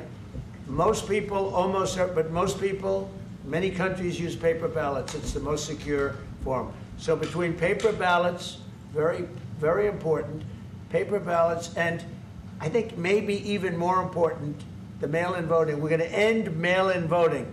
It's a fraud. If you have mail-in vote, even Jimmy Carter with this commission, they set it up. He said the one thing about mail-in voting, you will never have an honest election if you have mail-in. And it's time that the Republicans get tough and stop it because the Democrats want it. It's the only way they can get elected. Because with men and women's sports and with transgender for everybody and open borders and all of the horrible things, and now the new thing is they love crime.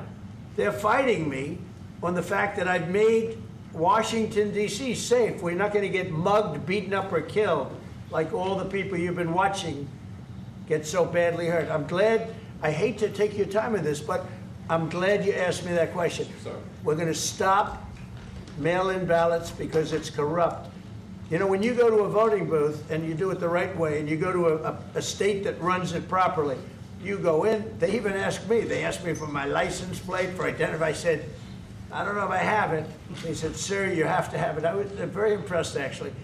But it's very hard to cheat with mail-in voting. As you know what happens in California, it's so corrupt, where some people get 5, 6, 7 ballots delivered to them.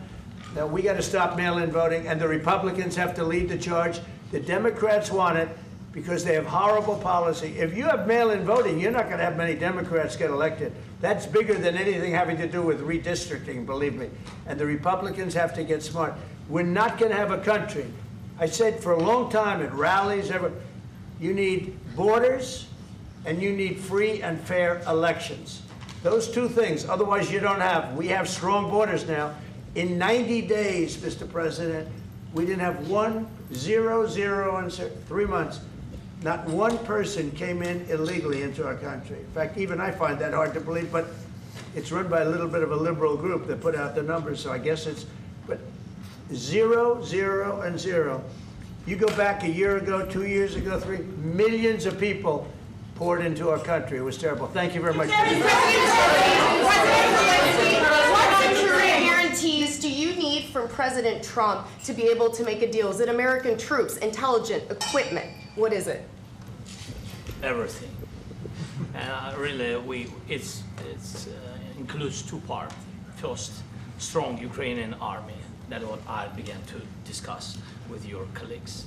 And it's a lot about weapon and then people and training missions and intelligence. And second, we will discuss with our partners. It depends on the big countries, on the United States, on a lot of our friends. And Mr. President, are you going to commit American troops to that NATO-like protection in order to get President Zelensky to a deal today? Well, I don't know if you define it that way, but NATO-like, I mean, we're going to give, we have people waiting in another room right now. They're all here from Europe, biggest people in Europe, and they want to give protection. They feel very strongly about it, and we'll help them out with that. I think it's very important. I think it's very important to get the deal done. You've been involved with the peacekeeping in Ukraine since your first day in the administration. What would you say to the Ukrainian people right now who are suffering under the Russian attacks and hoping that the American people will stand with them? Well, I know Ukrainian people. I've known many over the years. They're great people. They're smart. They're energetic. They love their country. I mean, they love their country, and we want to get this war ended. That's all I can do. I love the Ukrainian people, but I love all people. I love the Russian people. I love them all. I want to get the war stopped. Very important. Mr. President, was there any aspect of your discussion with Vladimir Putin that left you disappointed? Look, we just spoke to, I was just telling the president, I just spoke to President Putin indirectly, and we're going to have a phone call right after these meetings today. And we may or may not have a trilat. If we don't have a trilat, then the fighting continues. And if we do, we have a good chance. I think if we have a trilat, there's a good chance of maybe ending it. But he's expecting my call when we're finished with this meeting. Thank you very much, everybody.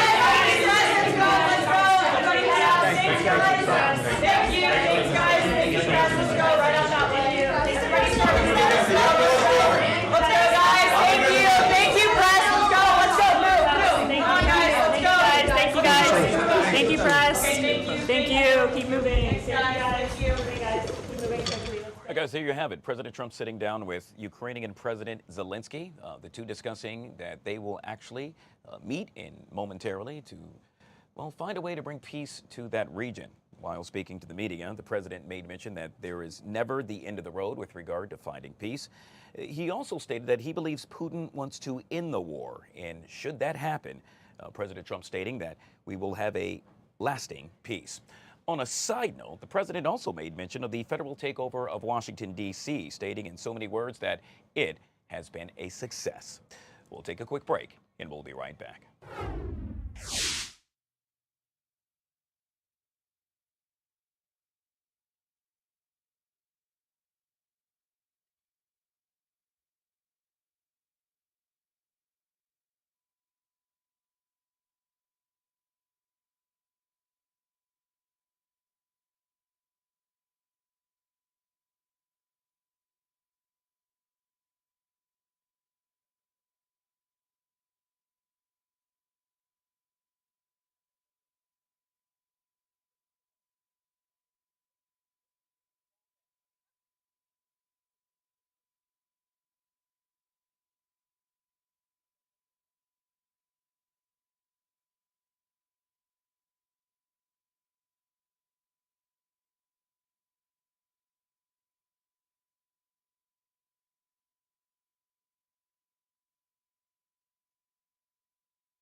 All right, guys, back here on the Fox 5 Live Zone for another round of our Monday Talkers. Look who's here, back fresh from vacay. Wait, who's here? Oh, that's me.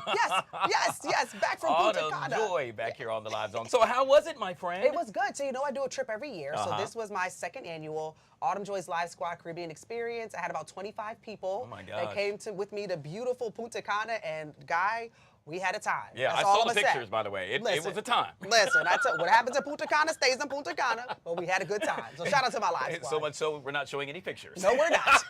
There's that. All right, let's jump into it. Not only are you a mom, but you're a great mom at that, Autumn Joy. you. Which brings me to this. You know, a lot of parents actually face a debt crisis. Why? because they are supporting their kids. According to a newly released study, well, 6 in 10 parents have gone into debt to provide for their children. That's according to a survey of some 2,000 parents, which examined the economic challenges and mounting debt families across America are facing. Overall, 63% of parents are in debt because of their kids. I am not one of those parents. Really? Oh, absolutely not. Listen, I still go to Wally World for my son's pants for school, his sneakers. Now, I will spend a little cute coin on his sneakers because, you know, he does have bigger feet. Sure. But for instance, we went back to school shopping this weekend. Yeah. So last year, I bought him a pair of basketball sneakers. He didn't tell me that these sneakers were only indoor sneakers. He only wore them a handful of times, Guy, throughout the year. So I was like, So this year, I found some little $99 New Balances. They're all black. I said, you can wear these with everything because you are not doing that to me again. But yeah, no, and I'm happy that he's wearing a uniform to school, so I don't have to worry about his clothing and all of those things. But no, I'm one of those parents. I go to, again, Wally World, find some little $6 shorts, throw those on them, and, you know, nobody knows the difference. Yeah, you know? I agree with you. But by the way, this is the first time I've ever heard of indoor and outdoor sneakers. Me Never knew they too. existed. At least back in my day, they did. Me too. I was so annoyed. Like, boy, you mean to tell me those $100+ shoes are going to sit there all year? But anyway, I digress. And then the baby, I rely on hand-me-downs. Wow. So listen, I am very cheap when it comes to clothing. Well, I like wouldn't that. say cheap, frugal. And smart the Yeah. way you approach it. So yeah, nothing wrong with that at all. I remember my parents sending me off to summer camp and things of that nature. I remember being in the Cub Scouts and Boy Scouts, and it could get kind of pricey at times. And I remember my mom doing any and everything to make sure that she could pay it. So I fully understand. Every parent wants to see their child's happiness. Yeah, absolutely. And shout out to my mom. She was the scholarship queen, okay? She found, it was 5 of us. So, you know, we were hand-me-down all over. But she always managed to find a scholarship to different schools and all of the things. So shout out to Donna. Hey, girl. Yeah. You know what we need to do, Autumn Joy? What's that? Perhaps win the lottery. In this case, we're talking the Powerball soaring unlike any other. Okay, it soared here before, but very rarely. In this case, I'm talking about to the tune of $565 million, rolled over now to $605 million for today. Well, tonight's drawing. The cash option on that works out to be a little over $273 million. I always love to pose this question. What would you do with that money? Well, first thing I would do, okay, because I'm a good Christian, I would pay my 10% in tithes, you know, all the things, right? Right. But then I would immediately pay off my debts, and then I would take care of my family. I know that sounds so cliche, but that, first of all, I'd be anonymous. I'd make sure that I go in there with the mask and the gloves on. You are not going to be able to recognize me. But yeah, I would take care of my family and then splurge a little bit. You know, take care of my friend Guy Lambert. Thank you. Get you a couple suits. Just a couple. I want you to buy me a whole store. Thank you very Listen, much. I got you. The Guy Lambert suit store. I can see it now. You would go from Autumn Joy to Fall Bad. You know what? I like that. Fall bad. And you can't talk to me directly. Talk to my assistant. Right. I would do the same thing. It's I would have to invest it in some way, form, or fashion and maintain a job as well. You know, when I say a job, perhaps start a foundation or something of the sort, just to stay busy. Otherwise, you know, you're just going to be lying around and doing things perhaps that you shouldn't be doing with that there's money. that. But I mean, you have an amazing job, guys. So it's not like you dread coming to work every day. Not at all. You know what I'm saying? So it'll be beautiful for you. It'll be subtle hints that you have money. Maybe a diamond stud. Like, hold on, Guy. Wait a minute. You didn't have that last week. I'm doing the live zone from my yacht today. Thank you very much. Period. I'll be right there with you drinking my martini, okay? We'll end with this, and that is, do you care about your legacy? 54% of Americans want to leave a mark on the world. What matters most? 80% of Americans care more about their impression on loved ones than leaving a mark on the world as well. This is really important to me. I'm curious with regard to you. Yeah, absolutely. And, you know, that's why I started my radio stations, you know, something that I can leave to my sons, you know, when I'm no longer here. But I do think that in this economy, you just have to be smart about it, right? Because you can't really leave as much money as you probably would like to. So it's like little small things that you can do. But yeah, no, I'm all for trying to build, you know, generational wealth so that you don't pass on debt, if you will. By so far. even life insurance, that's something small, a couple $100s a month. That's something small right now, but makes a huge difference down the run. So the same with me. I am not a father, not married or anything, and so for me, it's the last name. I want to, you know, I want to have a legacy of some sort. So I think about that from time to time. Maybe I should get busy in more ways than one. Okay, listen.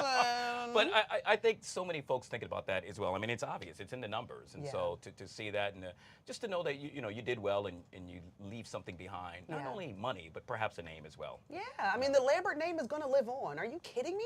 Well, cool. It's everywhere. That's because she said so. Hey, there's that. Fall bad. I mean, Autumn Joy. That's right. Joining us Fall right bad. here on the Live Zone for our Monday Talkers. I truly appreciate Thanks, you. guys. We'll take a quick break and we'll be right back.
All right, guys, thanks so much for watching the Fox 5 Live Zone today. If you haven't already done so, make sure you download the Fox local app. That way you can take us with you any and everywhere you go. You can also stream us on our YouTube page. Don't forget tonight, Commanders taking on the Bengals. You could watch that game right here on Fox 5. The pregame show kicking off at 7:30. Yet again, download the local app so you can check that out. We're back here tomorrow at 12 noon. Oh, by the way, check me out tonight at 7 o'clock on Like It or Not. Until then, on behalf of my producer, Emmy, I'm Guy Lambert. This is the Fox 5 Live Zone. The Take coming up next, right here on Fox 5.